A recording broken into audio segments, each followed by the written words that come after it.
Hello bookworms, I'm Hannah, and this is my introductory video to this year's long list for the Bailey's Women's Prize. I intend to accomplish three things with this video. One, do a quick Q&A to explain what the Bailey's Women's Prize is for those of you who don't know. Two, tell you about the video series I'll be doing on these books once I've finished reading all of them. And three, briefly introduce all 16 books that were longlisted for this year's prize. 16 books! We've got a lot to cover and some really exciting books to talk about, so let's get started. First question, what is the Bailey's Women's Prize? It is an annual award that was established in the 90s to celebrate the creativity of women and to bring exceptional novels written by women to a wider audience. It's awarded to a female author of any nationality for writing the best full-length novel in English. Next question, how does it work? Every year, the panel of judges is made up of 5 women with a new panel of judges selected each year. Publishers submit their books to the judges, and to qualify for consideration, a book must be written by a woman, published for the first time in the UK, and the publication date must be between April 1st of the last year and March 31st of the year that the long list is announced. So, for example, this year's longlisted books were written by women and first published in the UK between April 1st of 2016 or will be released no later than March 31st of this year. Next question, when are the winners announced? A long list is released in March of every year. A shortlist is then announced in April, which consists of 6 books pulled from the long list, and then a winner is selected from the shortlist. That winner is announced in June. Final question, what do the winners get?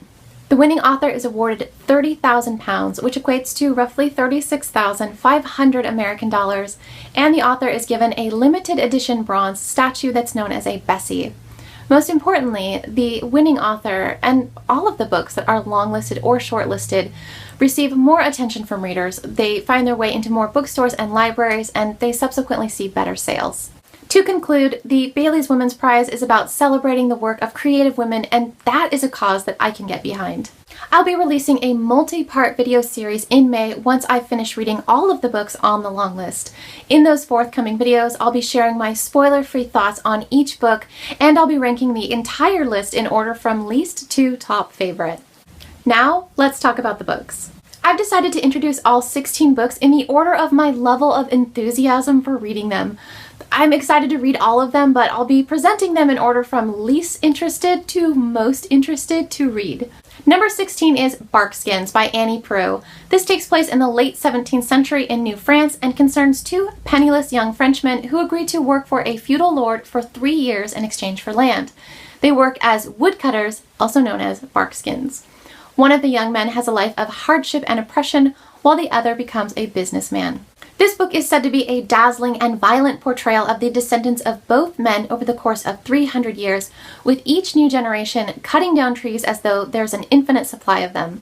Annie Proulx has won a Pulitzer Prize and she's been a National Book Award winner, so her book probably doesn't belong at the bottom of this list.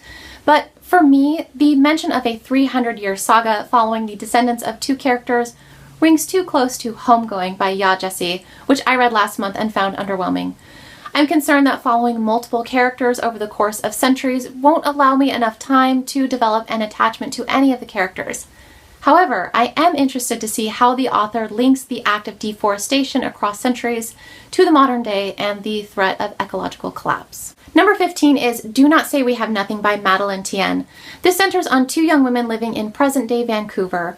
Through their relationship, one of the women pieces together the story of her fractured family, following the lives of 2 successive generations, those who lived through Mao's Cultural Revolution and their children who were students protesting in Tiananmen Square, which was an incident in Beijing in 1989 where several hundred demonstrators were killed by military troops. This story takes a look at how the alteration to characters' lives during China's political campaigns had lasting impact with long-standing consequences.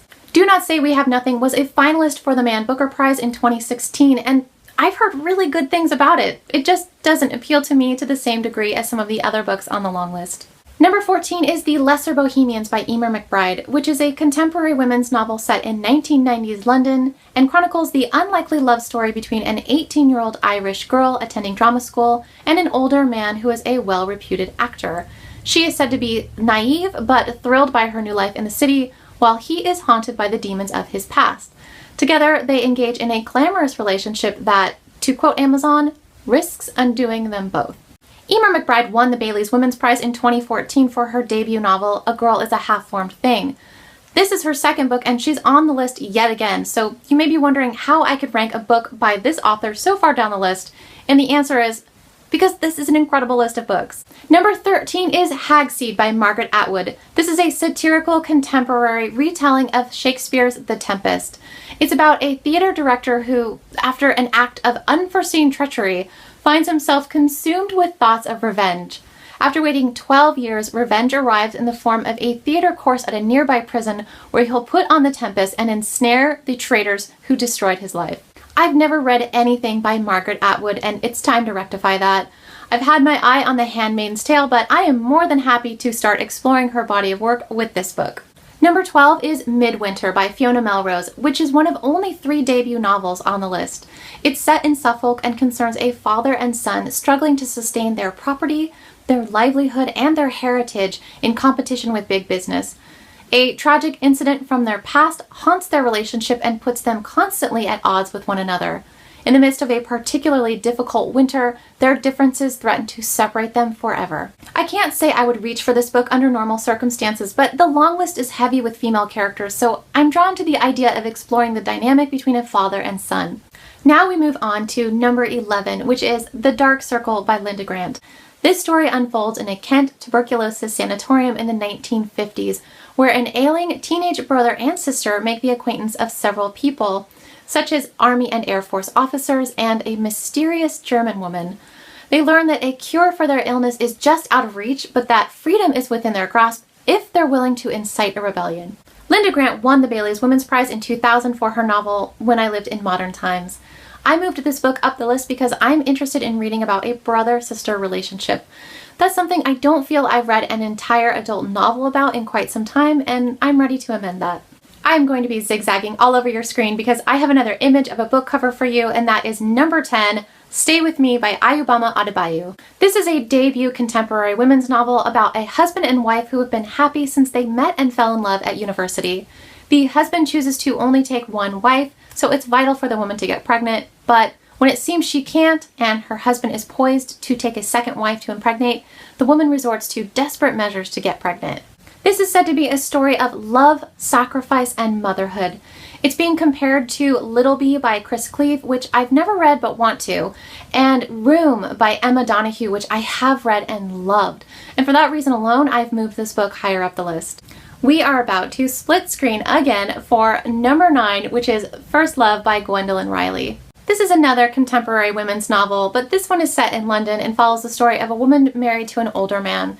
They're both relatively happy in their marriage, but incidences from their past have left emotional scars. As the woman reflects on her past, readers are made privy to the many complicated relationships she navigated in her youth. I don't really know what to make of this book. It didn't pull me in, but it didn't push me away, which is why it landed so near the middle. We are now halfway through this list, which means we are officially diving into the books that really grabbed my attention. Number 8 is the Gustafson Odda by Rose Tremaine. This book explores Jewish politics. It takes place in a small town in Switzerland just after the Second World War and follows a little boy who lives with his severe anti-Semitic mother. The little boy develops an intense friendship with a Jewish boy, and the story moves forward and backward through time, charting their friendship to ultimately examine how childhood friendship can be lost, transformed, or regained over time. Rose Tremaine won the Bailey's Women's Prize in 2008 for her novel The Road Home.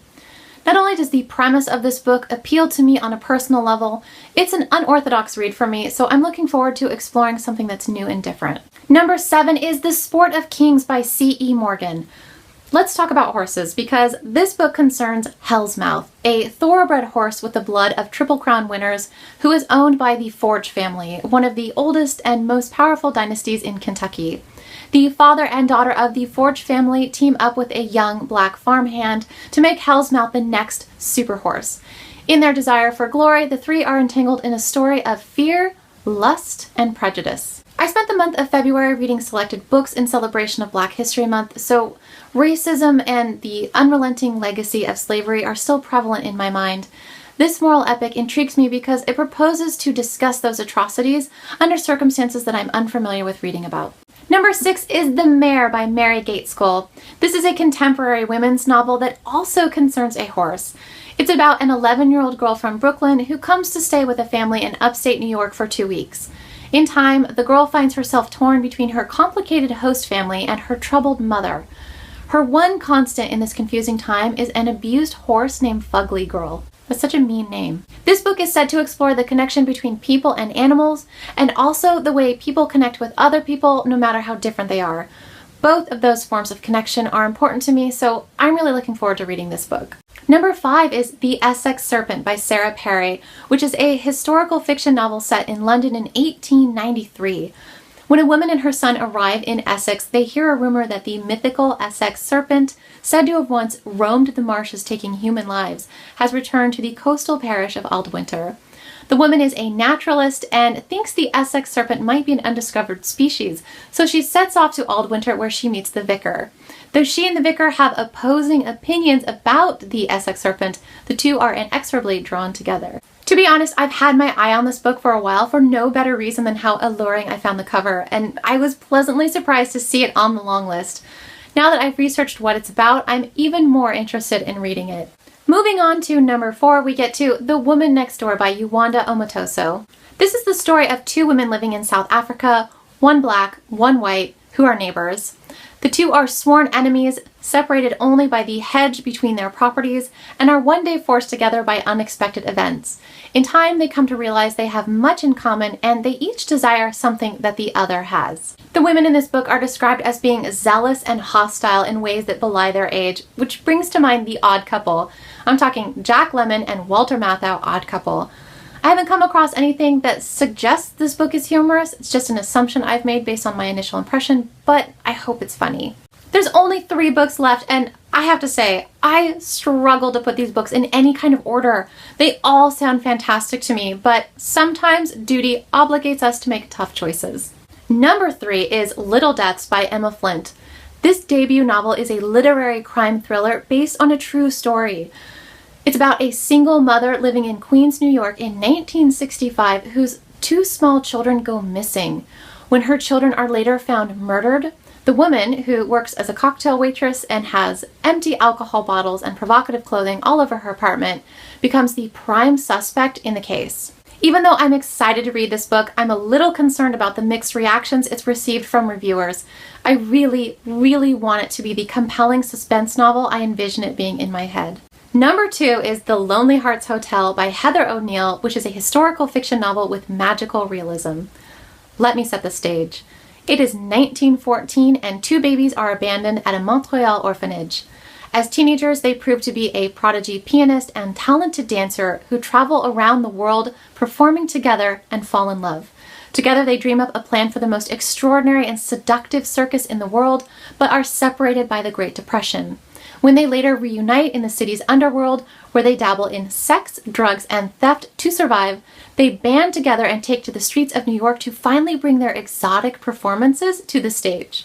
This book is said to have charismatic pianos, invisible dance partners, radicalized chorus girls, drug-addicted musicians, brooding clowns, and an underworld whose economy hinges on the price of a kiss.